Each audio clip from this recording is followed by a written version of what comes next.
again. My name is my co-host Corey. We are The Real Guys, and this is The Real Show with 2 E's. Today, we are reviewing a BAFTA-winning film. It feels good just to review a film again. I'm my co-host Corey. How are you doing today, Corey? I'm doing very well, thank you. How long has it been since we've reviewed a recent film, let's call it? A recent film.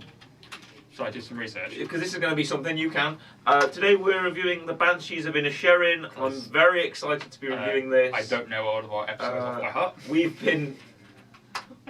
haven't reviewed anything recent for some time, I don't think. It's been a lot of... we've been looking back and... Film. That's not recent. This... The Batman. The Batman. And that's still... Not really recent. Not really recent at all. The Banshees of Inisherin, I watched this, and then I was like, you know what, me and Corey need to see this too. Okay. This was at the behest of my mum. Shout out to you, Mum. She wanted to watch it because she saw it on the news, the BAFTA winning. Yeah. One of the actors had won a BAFTA, like, okay, let's watch this, see what all the fuss is about. Mm-hmm. We watch it, really enjoy it, and I say, you know what, this can go on The Real Show. Okay. So I send you a little message and I say, hey, watch Banshees of Inisherin. Just sent me a DM and was like, watch this as well, and I'm like, alright, I said, okay, sure. I just out the blue, I thought, okay, sure, why not? And then you give it a watch without any, again, well, no, actually, you didn't go in not blind. You went in somewhat knowing. How so? Yeah, so as viewers of The Real Show normally know, I'm not a big trailer guy, just because one, find trailers probably not to be a good representation of most films, but also two, I like going in blind. Based. It's true. Listen, I went to go watch The Amazing Spider-Man 2 and the trailer completely ruined that movie. Yeah. I've not watched the trailer since. Also, I just like going in blind. I love going in blind. It's obviously anytime what the film is. More surprises. Yeah, anytime the film is. Like anytime it's a horror, action or whatever. But I had only seen a couple clips of the trailer because it's on YouTube all the time, and because it's BAFTA nominated and stuff like that, you see like, oh, it's the BAFTAs, and it shows like a 30-second clip of each film, like in it, stuff like that. All I've really seen is just a lot of people shouting at each other. Right. Pretty much. A lot of Irish people shouting at each other, hey, buddy, what are you going on with this for? Hey, yeah. That's all I knew. A lot of that. Yeah. That's all I know. The Banshees of Inisherin takes place on an island off the coast of Southern Ireland. Yes.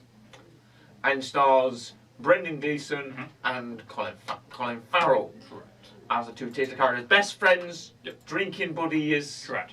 Colin Farrell goes down to Brendan Gleeson's house one day and says, hey, you gotta come down and have a drink with me down to the pub, hey, you gotta come down and have a If you're from Ireland, I sincerely apologise. Yes, I do apologise for a horrible accent there. But Brendan Gleeson isn't interested. No. He just sits there, doesn't want to hear it. He confronts him in the pub and says, hey, what are you going on for? I'm going to stop this now. And Brendan Gleeson says, again, the temptation to do an Irish impression of Brendan Gleeson is there, but I'll resist. Yeah. I'm not interested anymore. You're not interesting. Yeah. You're not fun to me. Yes. I want to do something that's worth it. I want to work on my, it's not a violin he has, it's like a... What is it? A fiddle. It's like a fiddle, yeah. Yeah. I want to work on my fiddling song, and you are boring. Yes. All you do is talk about your animals all day and poo. Yes. I don't want to talk about that. I want to just enjoy my own time and the time I've got left. And Colin Farrell cannot accept this. No. Not in any way can he accept this. So he goes to extreme levels of extremity to speak to him again. Yes, he does. Sees him at a pub a few times, go to his house a few more times, just keeps turning up all the time. He takes a different route with his donkey. Yeah. Because why not? And he bumps into him. He realises that it's April 1st. Yes, he turns his April 1st. And he goes, April Fool's Day. He goes, yes. He's just tricking me. I've got it. I've figured it out. I've got it. And he's like, I've just saw what month we've turned to, and Combs like really confused. Like, why you mention this? He's like, it's April 1st. He's like, should I call for you again? And he does, and he just gets no answer again. Yeah. It's completely ignored again. And it culminates in Combs saying that, listen, if you don't leave me alone, I'm just gonna. I've got a saw at my house. Yeah. And I'm gonna give myself an accident. I'm gonna do a Van Gogh, Yes. kind of, but to my hands. Yeah. If you do not leave me alone. This is my fiddle hand. Yep. Leave me alone, because I want to play my fiddle. And then he doesn't leave him alone. He speaks to him once. Yes. He comes into his...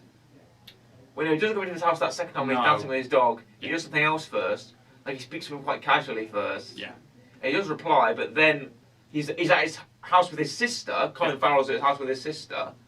But his sister's name named Porig? Porig? Siobhan What? is his sister. No, what's Colin Farrell's name? Oh yeah, no, Colin Farrell's. Por- Yeah, I think it's Porig. It's not spelt that way. Yeah. But I think it's pronounced that way. Porig, yeah. Yes. He talks to Porig and he says with his sister, and then while having a conversation about something, I don't know, asinine, there's a bang on the door. There is. Big thud. Big thud. He goes, "What's that?" And she goes out and it's a human finger. Yes. He's done it. He's chopped his finger off, his own finger off. He's serious. He's serious. Put it in a box. Yeah. And she goes and gives him the finger back. Yes. He doesn't want it. And throughout this, there's a nice little donkey, little character, who's played by a nice donkey called Millie the donkey. Yeah. Who's cute, a little dog, like a dog, isn't it? Follows him around. Yeah. Don't want it in the house. She goes, "Oh, I don't want your donkey in the house," and he keeps it in the house. He does. It's like a little pet. Yeah. Cuddles it. Very nice to have around. Then it gets seriouser. Yes. When Colm tries to bring over a band. Yep. To perform his new song. Yes. He's written it. He wants to perform it with a band to, you know, all these little town people in this Irish town. Well, it's the classic sort of village living, isn't it? Where everyone knows everyone. Yeah. Stories are around. There's a woman at the post office who's always got all the gossip. Yeah. And there's a character called Dominic. Correct. Who's played by Barry I want to say Keoghan. I think that's how I pronounce it. He won the BAFTA. Dominic. Yeah. He is a bit of a simple lad. Yeah. Gets into fights, gets busted up by his He's a dad. Bit young, Yeah. yeah. His dad's abusive. Who's the police? I think he's a policeman, he's the policeman. And a bit of a wrong 'un as well. So Dominic says, "Oh, my dad keeps. Oh, you know, it's not fine. I'll stay with you guys for a couple of days." He stays with Porrig and his sister. Yes. And when Porrig goes into town, he is greeted by the policeman. He says, "Oh, you beat up your son. You're so, you know, you're a rotten kind of guy." Yeah. And then the policeman just decks him in the middle of the street. Yep. In front of everyone. Correct. In front of the port and everything. Because that's like where you go into the island on the boat, Yeah. the mainland. This is time of the Irish Civil War. Yes. And they see explosions and fighting on the mainland. And they're on this little island. Correct. But the writing of this film is really good. The writing, directing, I love the huge shots of sweeping island. It's very beautiful. The one thing this film, well, one of the main things this film is really well, but the one thing that I love about this film, probably my favourite thing, is you do get a very good sense of the place. This place feels real. Yeah. And it feels small and like tight knit and just like an actual place. Because sometimes you get it in a film that's like someone lives in like a village, like a cul-de-sac, or you know, like that kind of thing, and it doesn't quite feel like a natural place. So all these background characters live in the post office, but you see like 2 or 3 times. Yeah. They all feel like actual people. I was surprised how small the cast was, I'll tell you this. That's what I mean. Midway through watching the film, I thought, I'll give this an IMDb. Yeah. Get IMDb up on my phone, I'm like, the cast is like less than 20 people? Less than 20 people. Yeah. They all do their own little thing. Yeah. There's like pretty much like 3 locations. It's 3 locations. Porrick's house, Colm's house, the pub. The pub. And then sometimes the post office. Yeah. That's pretty much it. And sometimes the side of the lake. Yeah. Or the beach, which is technically connected to Colm's house. Yeah. So it's like very much a very small. I'd be surprised if the shooting of this film was very limited, short, very short time, to be honest. Yeah. Save for mainly the bigger stuff, like the stuff and the boats with the mainland, and when spoilers, obviously, big spoilers. Yeah, big spoilers for this film. Porrick burns down Colm's house in an attempt to murder him. Yes. Doesn't happen. Colm doesn't. No.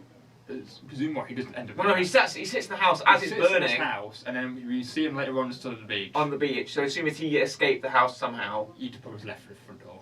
Yeah. Well, I'll finish perhaps. Or get out the back door. Yeah. You know, go through the window, something like that. Thankfully, Ulrich had the sense to tell him the day before when you go to the pub to leave the dog outside. Yeah. Leave your dog outside because it's not the dog's fault, is it? Yeah. But it was because his little donkey died. Yes. Because he speaks to him again. Yes. And Colm says, if you speak to me again, I'm going to cut more fingers off. Yes. He goes through with it. He uses his shears and he cuts more fingers off and he throws them at the door. The donkey chokes and passes away dies on the fingers. Yeah. Which is awful, horrible. Yeah. Because there's a turning point about halfway through where Ulrich is drunk on whiskey and just starts having a massive go at both Colm and the policeman, and leaves. And there's a part where Colm's like, "Oh, it's the most interesting he's ever been."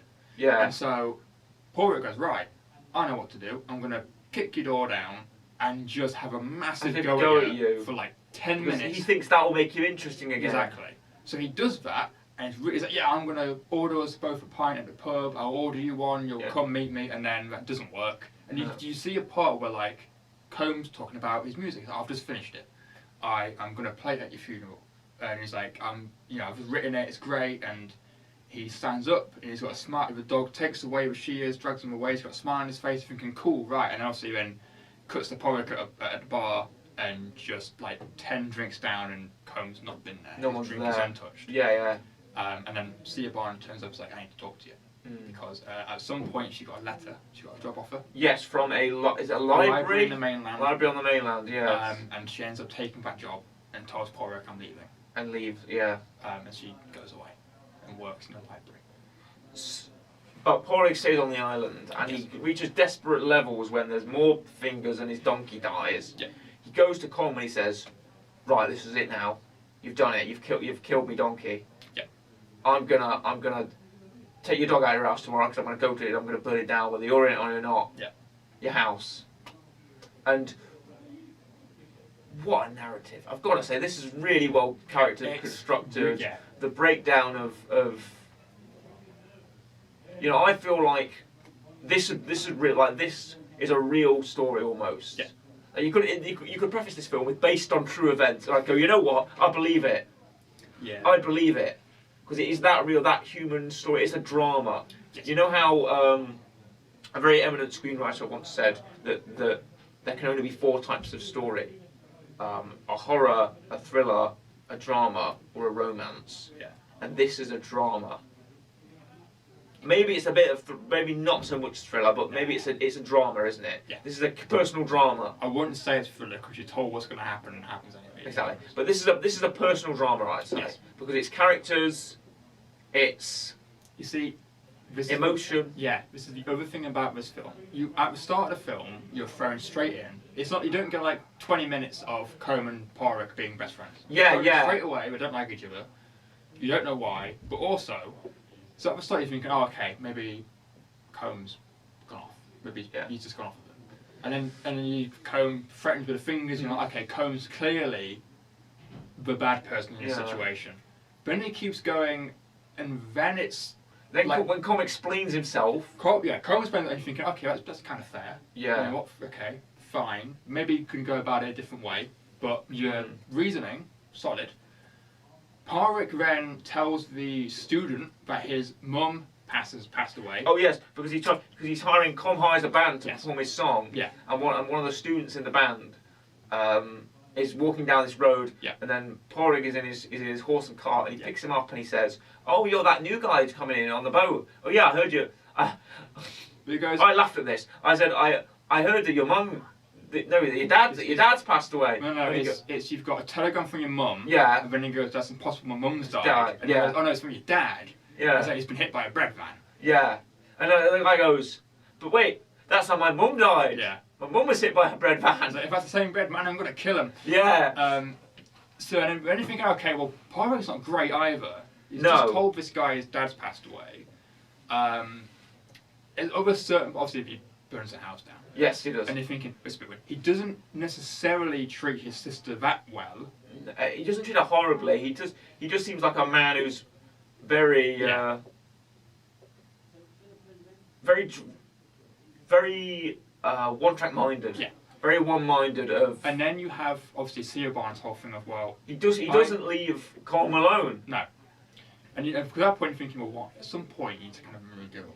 And then you've got Seobarn, who has the drama of, she wants to go work in the mainland. Yeah. But then she's leaving Porrick, who's pretty much dependent on her.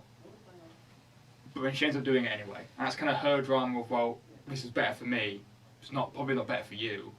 But this is what is better for me. And she ends up leaving.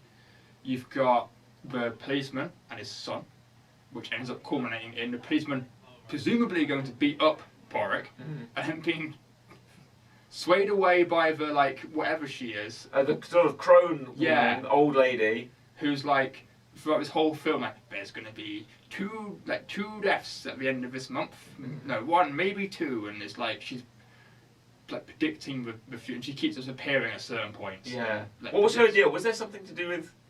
I don't know.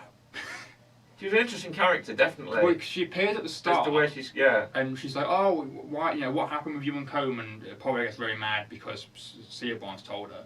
And then she keeps appearing, and she's like, and then Porrick said, Seobarn always hides under the wall when she sees you coming. She never wants to speak to you. Which Porrick does at the end of the film, and doesn't work.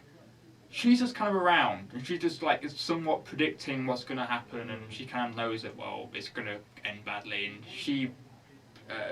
There's one death, maybe two, because Dominic he's in the lake. In the lake, dead. Yeah. So there is. He had an accident. Yes. Dominic's accident. So there was at least one. There was another funeral. He said two. He said technically two. The donkey.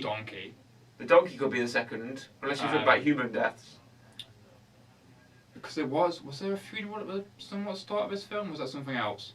Because they were at a. They were at church. They go to church. Or was that just normal church service? I think that was just normal church service, wasn't it? I think it was. That was just normal. He tells the vicar. Colm has several scenes with the vicar. He does. Going, I've not confessed.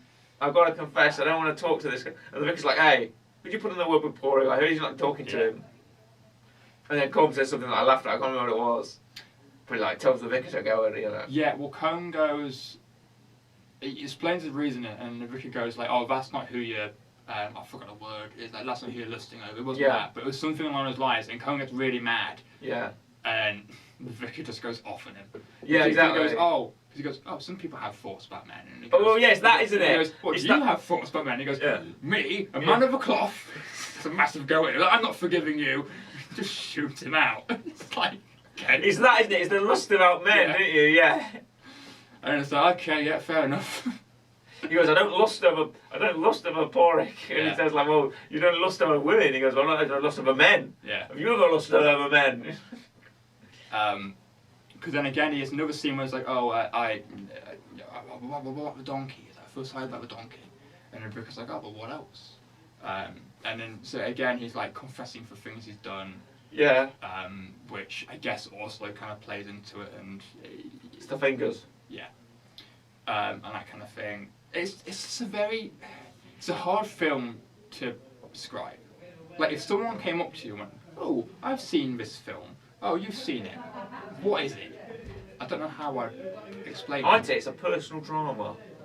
I mean, you're not wrong. I'm not. But if they probe you, it's goodness, I hope they don't. So yeah, you can't go, it's man, he doesn't leave no man alone, so he cuts his fingers off. Well, no, it's a man, it's about a broken friendship. It's about a man who has literally lost his friend. Because you know how you go on And it started earlier, if you can rewind, the real show, taking you back. So if we take you back to 20 minutes ago, flashback, where you said, and I quote, they don't show you 20 minutes of Porrick and Colm being friends. Yeah. Which, imagine if they did that, and then they showed you them. I feel like starting right off with the fact that Colm isn't talking to Porrick, so immediately you know something's wrong. Yep. Porrick acts like they've always spoken to each other. Yep. And now Colm isn't talking. What's wrong? Yep. Instead of showing you them hanging out and skipping through the daisy fields together, and then suddenly Colm doesn't talk, and then obviously make it a bit too obvious. Yeah. This leaves it as something ambiguous and the mystery that gets unravelled. Yeah. Because the thing that I like about it is, now I watched this on, obviously Disney Plus, And also you go on like Netflix, Disney Plus, Amazon, whatever, and you click on like a show or a film, and it gives you a big old description, and it normally has some kind of like tagline, some kind of like here's like 2 or 3 sentences to give you a rough idea. The log line, as they call it in business. To give you a rough idea what the film is, not a massive like 2-paragraph description that's also there. The log line. But it's like a little quick thing. All this year has like 6 words. Yeah. And that's it. So all it's got to describe it, and that's it. It's like. Well, that's I think that's the tone, isn't it? That's the tone. Minimalism, Corey. Yeah. Minimalism. But no, it's just a hard film. It's a very good film. It's just a hard film, in a good way to describe. You kind of can't break it down and like explain to someone about. You should go watch this film. Why? Not especially. But also, yeah, you should go watch Banshees of Inisherin because it's very, very good. It's on Disney Plus. It's on Disney Plus. Was it in cinemas? Yes, I would assume so. Do you know that it went out in cinemas? I think it did. What's the budget for this film, Corey? I'm interested. Look if it went out in cinemas and see what the budget is. I feel like we maybe should explore this. Cinema, yes.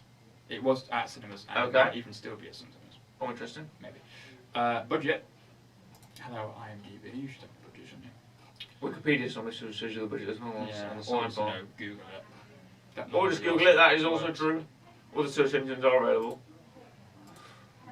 But they're not as good. Like Bing. Like Bing. Jeeves. There's a duck one as well. $20 million US.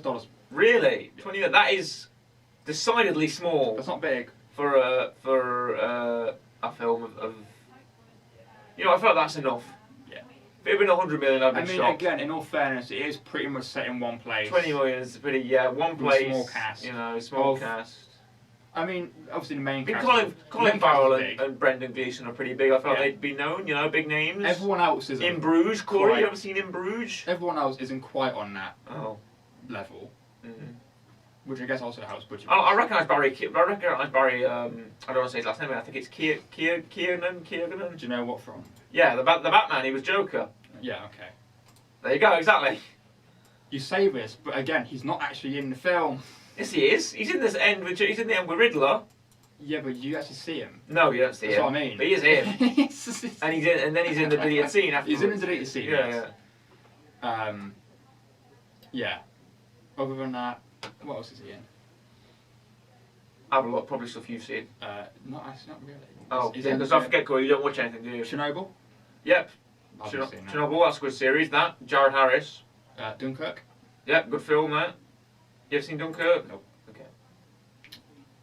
What else has he been in? Anything else I know the name of? What's the first thing he's been in? That'd be a good segment. What's the first thing he's been in? A short called White. Okay. But his first thing was a TV series called Jack Taylor. Jack Taylor. Is that with In 2010, he played the guy from Primeval. He played Hoodie One. Okay, let's have a look. What's Jack Taylor about? Jack Taylor is. It's the guy from Primeval, isn't it? It's Dan something. Who's the guy that plays Jack Taylor? No. Oh, is it not? It's Ian Glenn. Ian Glenn. Oh. Ex-cop Jack Taylor earns a reputation for being a tough-as-nails private investigator who's not afraid to you're reading a novel. Track down killers. Like an audio book. No. Like a blurb. So you're reading a book blurb. Yeah, Ian Glenn. Sorry, he's from Game of Thrones. Buy it now on whatever it is. He's Jorah Mormont. Jorah Mormont in Game of Thrones. Yeah. I think. What are you on about? Michelle Fairley's in it as well, isn't she? Is she? She was also in Game of Thrones. I'm on like Ian Glenn, who's in Game of Thrones. Ian Glenn, yeah. What are you on about now? Oh, not Michelle Fairley. Oh, who else was in it? Just for like. Who we got? Killian Scott. Don't know him. Norva Jane Noon. Sorry, I don't know her either. Some of these names I don't want to mispronounce. Okay, could you read me the blurb again in your? He's getting ready. Oh, he's gonna get a drink. Oh, you're gonna get a drink before you take on Jack Taylor. Is that it? I do this every single year. Wipe your lip, Corey. There's always some kind of like weird voiceover segment I do. Okay, take it out, mate. Ex-cop Jack Taylor earns a reputation for being a tough-as-nails private investigator who's not afraid to take on vigilantes or track down killers. Track down killers. On Amazon Prime for $2.99. There you go. Amazing. You even get the price and everything. Wow, you're the natural born salesman. That's what it says on IMDb. Exactly. I mean, I'm not going to watch it, not for $2.99. Sorry, England. All 9 episodes. Only 9 episodes. 9 episodes. All 9 episodes. You can see Barry Kiernan as Hoodie 1 in one episode, probably. Yeah, I don't even know which one he is. Oh. Which episode is he in? It doesn't matter. It doesn't matter. He's in Season 2, Episode 2. Oh. The Priest. The priest! The priest! The priest, Corey! The Priest. It's like he's already preparing for the role of Dominic. The priest! Yes. I bet there's an Irish priest as well. Father, Asher Jesus, Father, how's it going? Do you want to take confession from me? Oh, shit. It doesn't say where it is. Father, I give the Lord's blessing upon ye. The Priest is also the highest rated episode. Is it? Nice, exactly. Because he's Hoodie 1. Because Barry Kiernan's in his Hoodie 1. Oh, he must be. There you go. Shout out to you, Hoodie 1. Jack Taylor. Jack Taylor. Ian Glenn's Irish as well, isn't he? I'm just going to say yes. He might be. I don't know. He's either Irish or Scottish. Ian Glenn, Scottish. Scottish, I thought so. Sorry, Ian Glenn. Sorry for your offence. Oh no, it's alright, Ian Glenn. Ian Glenn's not offended. Ian Glenn's not watching. He's not. He's what? He's like 60 odd. Yeah, he's too busy doing... Not Game of Thrones. Wool. Last Days of Space Age. And What? Last Days of Space Age? Yeah. And what? The Last Front. The Last Front. Probably a war film. It's in post-production, whatever it is. Oh nice, sure. Yeah. Let's not go into... War film. Yeah, I anyway. thought so. Let's not go into Ian Glenn's IMDb page. Or Jack Taylor, hardened, tough-as-nails killer who can track down tough-as-nails detectives. You know, that kind of stuff. Banshees of Inisherin. Banshees of Inisherin. Real rating, Corey. So, I quite like this film. Me too. I thought it was really good. I thought it was different, but not what I expected. I mean, not what people... Again, it's kind of like when we did The Menu. It's one of those films One of my favourite episodes, that. You kind of have to be in a specific mood to watch it. It isn't an easy watch. It's not meant to be an easy watch. You also, again, like The Menu, you sit and you watch it for a bit, and you kind of has to settle a little bit. You gotta let it simmer just for like a couple hours. You just kind of got to sit there and let it soak in before you can. Yeah, this wasn't a film I came out with my thoughts about instantly. Exactly. This was a film I thought about. Also, Thinking man. Whoever's idea it was to bring in a bow on, it's a thumbs up from me. Pardon. Okay. A bow on is, you know the scene where Colm is doing the fiddle with all the students. There's that one person who has, I think there's 2 of them, has a big drum on his knee. He's got a stick and he's hitting with the stick. That's a bow on. I own one of them. I play it. It's great. I popped when I saw that. You popped for the Bowron? Bowron? Bowron. Bowron. Bowron. Yes. The Bowron. It's spelt Wadran, but Okay. it's pronounced Bowron. I popped for that. Great. Love that thing. Okay. Fantastic instrument. So I'm going to give it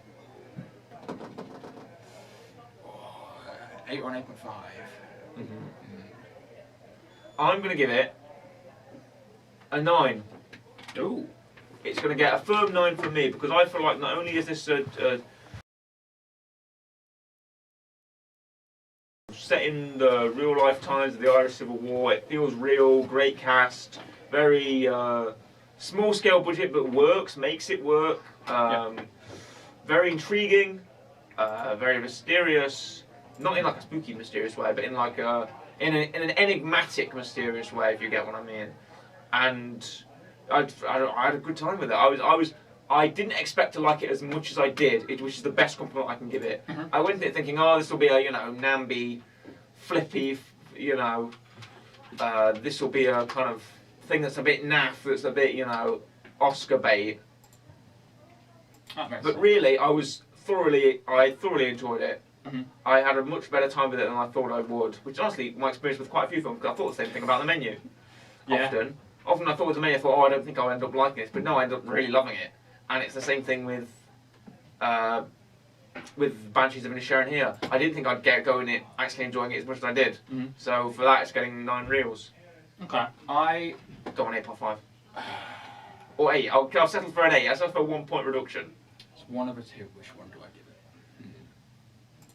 Let's stroke my beard. Yes. I think I'd be happy with an 8. But if you want to go for an 8.5, I will not judge.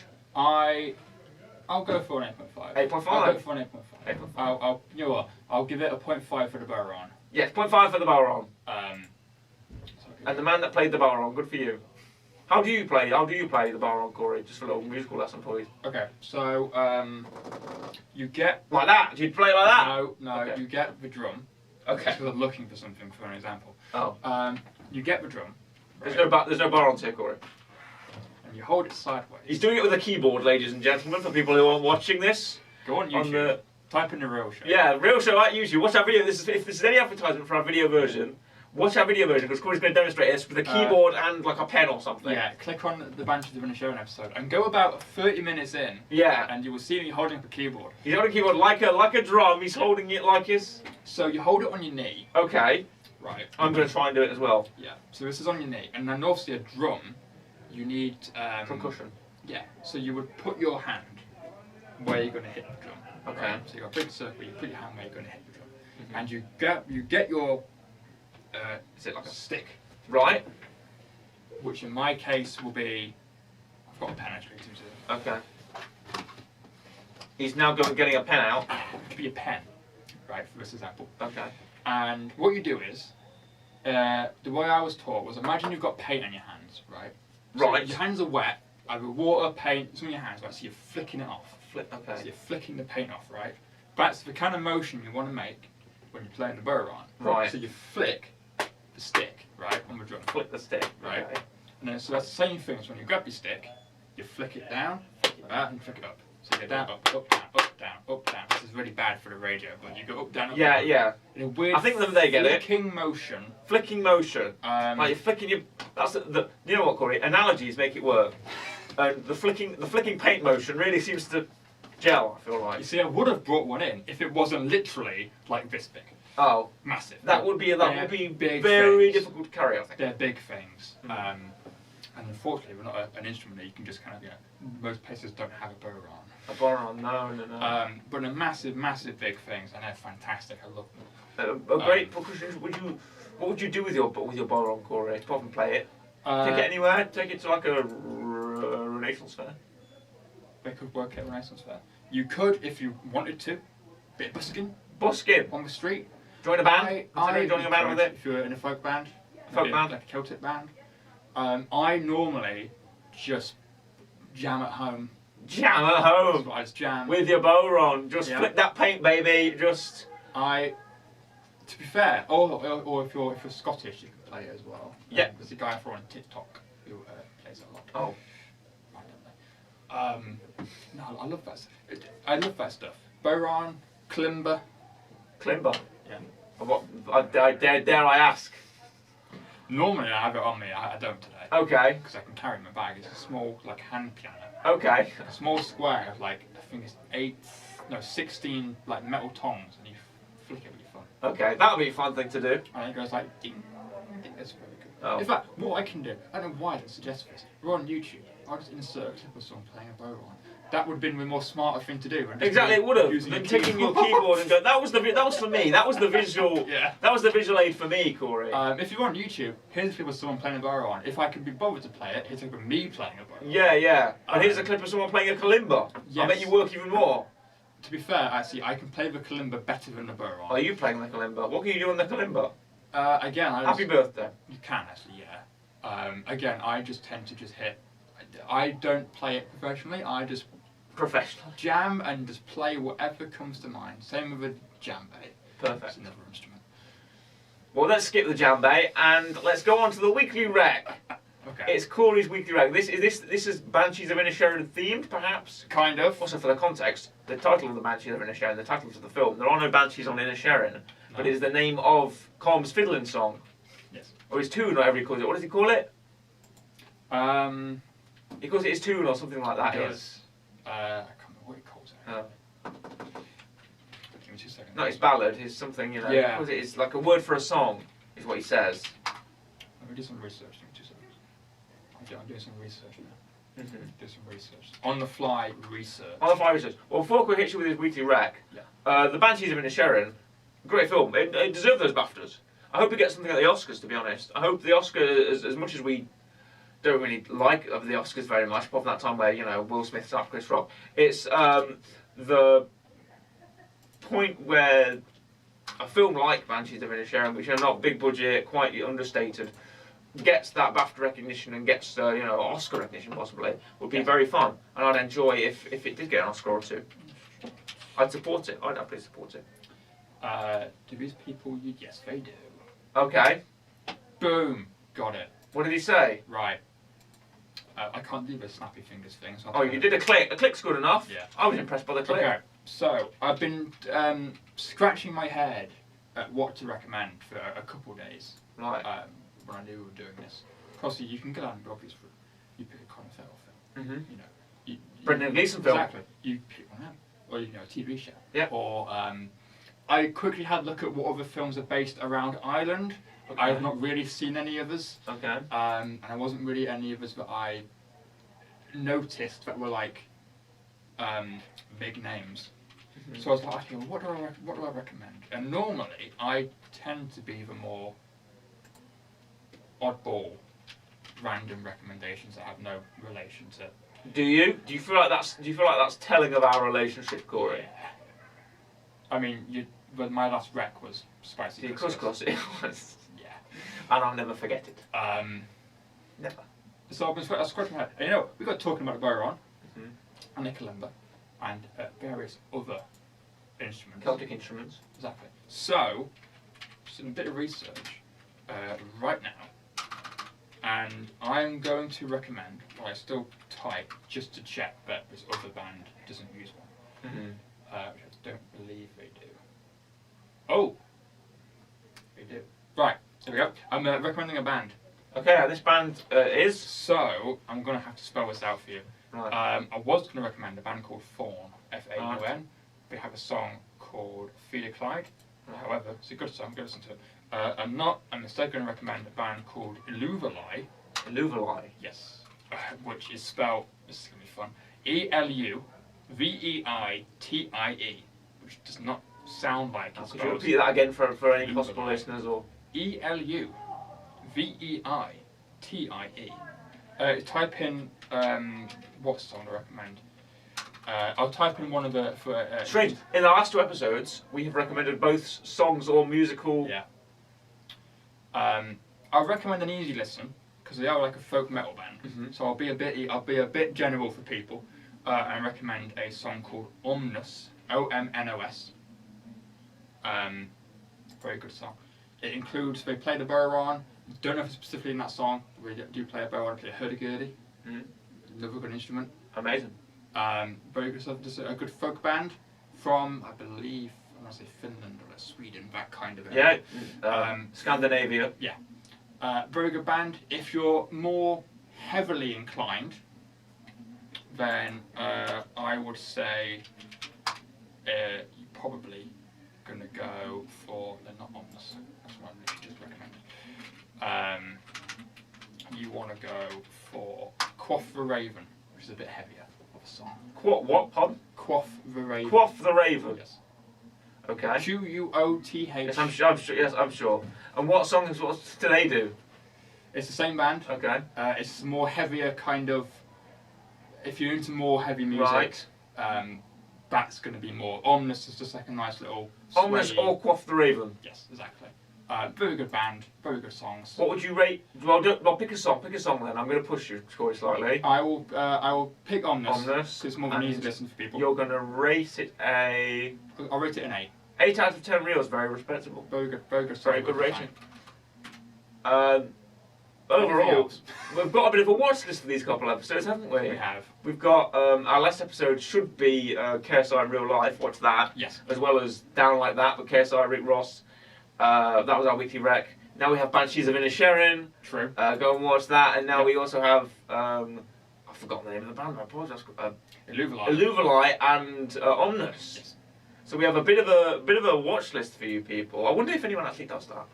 I wonder if anyone listens or watches the real show and then thinks, I'll check out their weekly. I wonder what their weekly rec is this week. You see, I'm always under the illusion that we have an audience, Corey. You see, sometimes, and the reason why sometimes I recommend music or like the Adam Savage Cold or Digital one I did before, is because if you watch to the end of the video, if you're one of those many few people who watch to the end, you'll notice that the end cards that pop up, if it's on YouTube, I will link to the rec at the end of the video. So like the Adam Savage one's at the end. Yeah. The Aluvli song is going to be at the end of YouTube, right at the end of the video. Are you going to do down like that? Yes. Nice. So there'll be a square, but you can just click on it, take you to it. You know what? I didn't even realise you did that. Yeah. And I always, I don't want to say I always watch my own stuff. Sometimes I don't. But sometimes, for quality control and things like that, and to see my performance and improvements, I always watch myself. And I never really see the end card. So at the end, it's subscribe. There's a circle where you click subscribe. There's the newest upload, and then whatever one YouTube randomly recommends you because it thinks is one that's best for you. Yeah, of course. Which could be anything we've done. And normally, I think I take away the recent upload and replace that with the rec if it's on YouTube. Or, for example, if you recommend a film, probably the trailer will be the recommended. Yeah, sure. But no, yeah, we've got a lot of stuff. Yes. We're going to thank you very much for watching and listening to our review of the Banshees of Inisherin. Yes. I'm very happy with this episode, Corey. Well done. I think a nice congratulations. We've been doing this for a while. We've been... I was talking about the real show a couple of days ago, actually, to someone. Oh, yes. Giving us some promotion. Nice. And saying, hey, we do this show every week, or the real show on Siren Radio. Mm-hmm. Of course, we have a podcast that runs our YouTube show, whatever. Yes. And we're very happy with it. It's very... and it's a nice form of... not only our review, our thoughts up there, but also to let people know something they might not have known when they started listening. But our weekly recs, that's why the weekly rec is in effect, Corey. But we hope you enjoyed our review of Banshees of Inisherin, and we'll catch up with you next time. Keep going and have a fantastic day. You got to hey, your whole Ireland. It's a goodbye from me. Goodbye, and a goodbye from Corey. Goodbye.